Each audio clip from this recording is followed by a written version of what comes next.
નમસ્કાર દર્શક મિત્રો, દિલોક સત્તા શોમાં આપણું સ્વાગત છે। આજના ઝડપી જીવનમાં જે આખો દિવસ આપણો ભાગ દોડમાં જે પસાર થતો હોય છે, ત્યારે આવામાં આપણે આપણી ખાવાની આદતો પર પણ ધ્યાન આપવાનું ભૂલી જતા હોઈએ છીએ। આપણામાંથી મોટાભાગના લોકો દિવસની શરૂઆત ચા અને બિસ્કિટથી કરીએ છીએ અને પછી આખો દિવસ ઘણી બધી વખત ફાસ્ટ ફૂડ તેમજ પ્રોસેસ ફૂડનું સેવન કરીએ છીએ।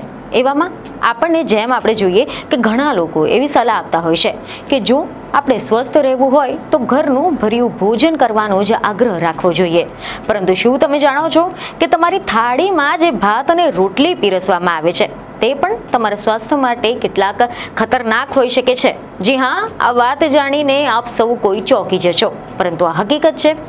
Indian council of medical research એટલે કે ICMR દ્વારા મેટાબોલિઝમ સાથે સંકળાયેલી મુશ્કેલીઓના આધારે એક અભ્યાસ હાથ ધરવામાં આવ્યો હતો અને આ અભ્યાસ બાદમાં જે રિપોર્ટ સામે આવ્યો છે તે ખરેખર ઘણો જ ચોંકાવનારો છે, કારણ કે મીડિયા રિપોર્ટ અનુસાર એવી માહિતી સામે આવી છે કે Indian council of medical research એટલે કે ICMRના તાજેતરના અહેવાલો મુજબ ભારતના લોકો પોતાની દૈનિક ઉર્જાની જરૂરિયાતના 62% લો કાર્બોહાઈડ્રેટ મારફતે પૂરી પાડે છે અને આંકડો ચિંતાજનક છે અને આપણે આપણા આહાર પર પુનઃ વિચાર કરવાની જરૂરિયાત ઊભી કરે છે।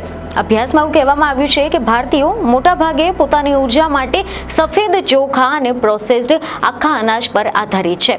આ સિવાય નેચર મેડિસિન પત્રિકામાં પ્રકાશિત નિષ્કર્ષ જણાવે છે કે લઘુત્તમ કાર્બોહાઈડ્રેટની સરખામણીએ મહત્તમ કાર્બોહાઈડ્રેટ લેનારા લોકોમાં ડાયાબિટીસ થવાની આશંકા 30% કરતાં વધુ હોઈ શકે છે અને આવા લોકોમાં સ્થૂળતા વધવાથી 22% અને પેટની ચરબી વધવાની આશંકા 15%થી વધુ હોય છે। આ સિવાય પ્રોસેસ્ડ અનાજ એટલે કે ઘઉં, ચોખા કે મકઈથી બનેલા પેદાશોના બદલે ભલે તમે આખા ઘઉં કે બાજરાના લોટનો ઉપયોગ કરો, પરંતુ આનાથી ટાઈપ 2ના ડાયાબિટીસનો ખતરો ઘટતો નથી। સંશોધકોનું કહેવું છે કે અભ્યાસ પરથી જે સામે આવ્યું છે તેના પરથી ખબર પડે છે કે દેશમાં કાર્બોહાઈડ્રેટનો વપરાશ વધુ થાય છે। સમગ્ર દેશમાં લોકોના ભોજનમાં કાર્બોહાઈડ્રેટે તેમના કુલ દૈનિક ઉર્જા સેવનમાં 62.3%નું યોગદાન કર્યું છે। મોટાભાગના કાર્બોહાઈડ્રેટ એ પ્રોસેસ્ડ અનાજ અને દળેલા આખા અનાજમાંથી સામે આવ્યું છે। પ્રોસેસ્ડ ફૂડની ભાગીદારી 28.5% છે, જ્યારે આખા અનાજની ભાગીદારી 16.2% રહી છે। કુલ ફેટનું યોગદાન 25.2% હતું, જ્યારે પ્રોટીનનું સેવન માત્ર 12% હતું। લોકોના ભોજનમાં કાર્બોહાઈડ્રેટ અને સેચ્યુરેટેડ જે ફેટ્સ છે તેનું પ્રમાણ ઘટાડીને ડેરી તેમજ છોડમાંથી મળતા ભોજનને વધારીને મેટાબોલિઝમ સાથે સંકળાયેલા રોગોના જોખમને નિવારી શકાય છે। મીડિયામાંથી એવા અહેવાલો સામે આવ્યા છે કે ICMRની ટીમને એવું જાણવા મળ્યું છે કે આ સર્વેક્ષણમાં સામેલ લગભગ 61% લોકો શારીરિકપણે નિષ્ક્રિય હતા, એટલે કે આવા લોકો કોઈ પણ પ્રકારની કસરતથી દૂર રહેતા હતા। એ પૈકીના 43% લોકો વધુ વજનવાળા એટલે કે ઓવરવેટેડ હતા અને 26% સ્થૂળ હતા। પાછલા અભ્યાસોથી ખબર પડે છે કે આહાર અને શારીરિક પ્રવૃત્તિઓમાં સુધારાથી ટાઈપ 2 ડાયાબિટીસના મામલામાં 50% સુધી કમી આવી શકે છે, જેમાં ઉત્તર ભારતમાં 54% લોકો ઓવરવેટેડ મળી આવ્યા હતા, જ્યારે 37% લોકો સ્થૂળતા સાથે ઝઝૂમી રહ્યા હતા અને 48% લોકો પેટ અને કમરના ભાગે સ્થૂળતા રહી હતી।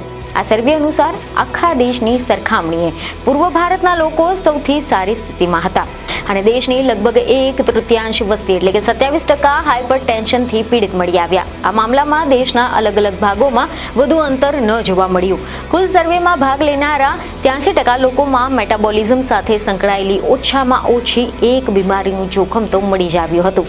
જો કે ખબરો એવી સામે આવી છે કે ભારતીયોના ભોજનમાં વધુ પડતા કાર્બોહાઈડ્રેટ હોવાથી સ્વાસ્થ્યની સામે જે ઊભા થતા ખતરા છે તેના વિશે વિશેષજ્ઞોનું માનવું છે કે એ વાત તો હકીકત છે કે પ્રોસેસ્ડ જે કાર્બોહાઈડ્રેટની સરખામણીને આની સાથે સાથે સાધારણ કાર્બોહાઈડ્રેટ એટલે કે શુગર એમ બંનેથી ડાયાબિટીસનો ખતરો હોઈ શકે છે।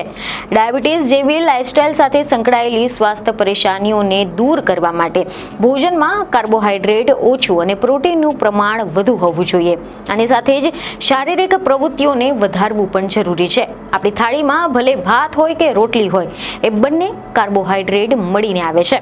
સામાન્યપણે એવું માનવામાં આવે છે કે રોટલીમાં ચોખાની સરખામણીએ ઓછું કાર્બોહાઈડ્રેટ હોય છે, જેથી સ્વાસ્થ્યની દ્રષ્ટિએ તે વધુ બહેતર ગણવામાં આવે છે. પરંતુ જો તમે જાડા લોટ કે વધુ ફાઈબરવાળી રોટલી ખાતા હો તો ઠીક છે, પરંતુ જો તમે બિલકુલ રિફાઇન્ડ લોટવાળી રોટલી ખાઈ રહ્યા છો તો એ ચોખાની માફક જ, અને એ ખાવાથી પણ શુગર લેવલ ખૂબ જ ઝડપથી વધી જાય છે. લાંબા પોલિશવાળા ચોખા ખાવા એ સ્વાસ્થ્ય માટે ઠીક નથી, કારણ કે પોલિશ વગરના જે નાના ચોખા છે આ દ્રષ્ટિએ બહેતર છે. ફાઈબરને ધ્યાનમાં રાખતા જે ડોક્ટરો કે પછી ડાયટિશિયન છે, ઘણી વખત લોકોને બ્રાઉન ચોખા અને પોલિશ્ડ કર્યા વિનાના ચોખા ખાવાની સલાહ આપતા હોય છે. વધુ એક સલાહ એવી પણ આપવામાં આવે છે કે ચોખાને દાળ, દહીં કે પછી શાકભાજીની સાથે ખાવી જોઈએ. એટલે કે ICMRના રિપોર્ટ અનુસાર લોકોએ તેમના આહારમાં હવે કાર્બોહાઈડ્રેટનું પ્રમાણ ઘટાડવું જોઈએ અને પ્રોટીન અને ચરબીવાળું પ્રમાણ વધારવું જોઈએ.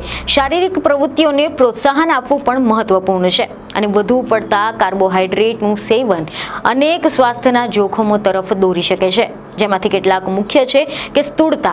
વધુ પડતા કાર્બોહાઈડ્રેટનું સેવન એ સ્થૂળતા તરફ દોરી શકે છે, જે ઘણી વખત અન્ય સ્વાસ્થ્યની સમસ્યાઓમાં ફાળો આપી શકે છે. આ સિવાય વધુ પડતા કાર્બોહાઈડ્રેટનું સેવન ડાયાબિટીસનું જોખમ પણ વધારી શકે છે, જે એક ગંભીર સ્વાસ્થ્યની સમસ્યા બની જશે. આ સિવાય હૃદય રોગનું જોખમ પણ વધારી શકે છે, જે એક મોટી સ્વાસ્થ્ય સમસ્યા છે. જેથી આ ICMRનો આ રિપોર્ટ આપણા આહાર પર પુનઃ વિચાર કરવાની જરૂરિયાત પર ભાર મૂકે છે. આપણે આપણા આહારમાં કાર્બોહાઈડ્રેટનું પ્રમાણ ઘટાડવું જોઈએ અને પ્રોટીનનું પ્રમાણ વધારવું જોઈએ. વધુમાં શારીરિક પ્રવૃત્તિઓને પણ પ્રોત્સાહન આપવું મહત્વપૂર્ણ છે. આપણે આપણા સ્વાસ્થ્ય પ્રત્યે જાગૃત રહેવું જોઈએ અને સ્વસ્થ જીવનશૈલી અપનાવવી જોઈએ. આપણે આપણા આહાર અને શારીરિક પ્રવૃત્તિઓ પર ખાસ ધ્યાન આપવું જોઈએ અને સ્વસ્થ વજન જાળવી રાખવું જોઈએ. વધુમાં જો કોઈ સમસ્યા જણાય તો આપણે નિયમિત તપાસ કરાવવી જોઈએ અને તાત્કાલિક તેની સારવાર પણ લેવી જોઈએ. તો આશા છે કે આ માહિતી તમને મહત્વપૂર્ણ લાગી હશે, જેથી અમારા વિડીયોને લાઇક અને શેર જરૂરથી કરજો. બીજને ખબર સાથે ફરી મળીશું. ધન્યવાદ.